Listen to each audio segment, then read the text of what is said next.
반석 위에 짓는 집. 예수님은 반석 위에 집을 짓는 지혜로운 사람에 관한 이야기를 말씀하셨습니다.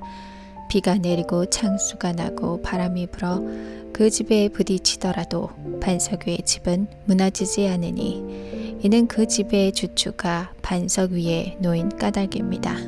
그러나 어리석은 사람은 그 집을 모래 위에 지었습니다.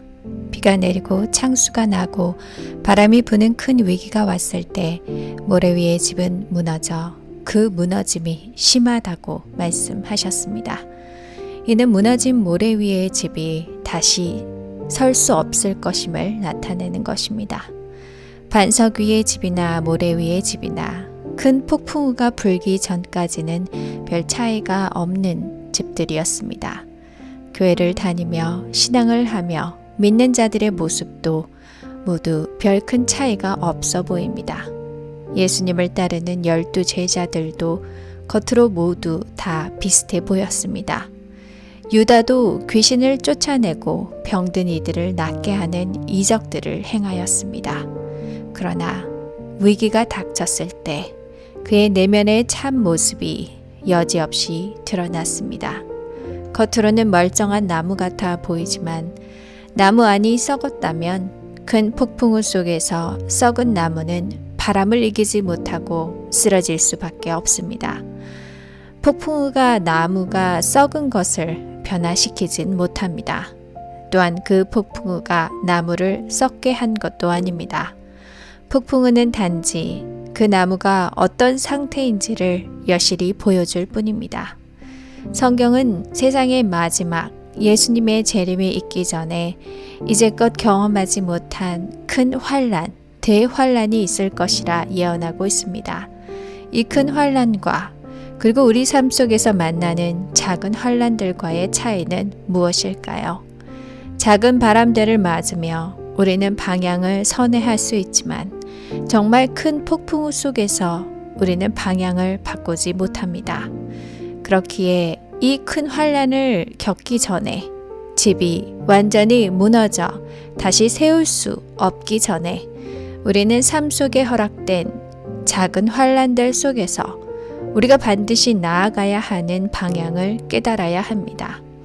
큰 폭풍우가 오기 전에 모래가 아닌 반석 위에 집을 미리 지어야 하는 것입니다.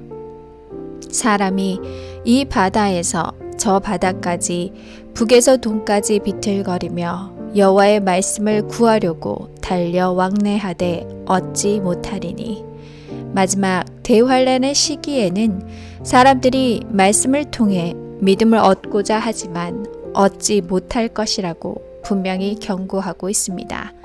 그렇기에 현재 우리의 삶의 방향이 어디를 향해 있는지 큰 폭풍우 속에서도 안전할 수 있는지를 확인해야 합니다. 반석 위에 짓는 집만이 안전하게 설 것입니다. 누구든지 나의 이 말을 듣고 행하는 자는 그 집을 반석 위에 지은 지혜로운 사람 같으리니 하나님의 말씀을 듣고 오직 순종하며 행하는 자가 반석 위에 집을 짓는 자입니다. 우리는 모두 하나님의 말씀에 더욱 순종하길 원합니다. 그러나 기억해야 할 것은 하나님께 대한 우리의 순종은 우리가 하나님을 얼마나 알고 있는가에 비례한다는 것입니다. 순종은 하나님을 알면 자연적으로 뒤따라오는 열매인 것입니다. 그렇기에 우리의 계속적인 순종의 생애는 오직 하나님을 아는 것을 특권으로 생각하고 우리가 하나님을 알 때 자연적으로 이루어집니다.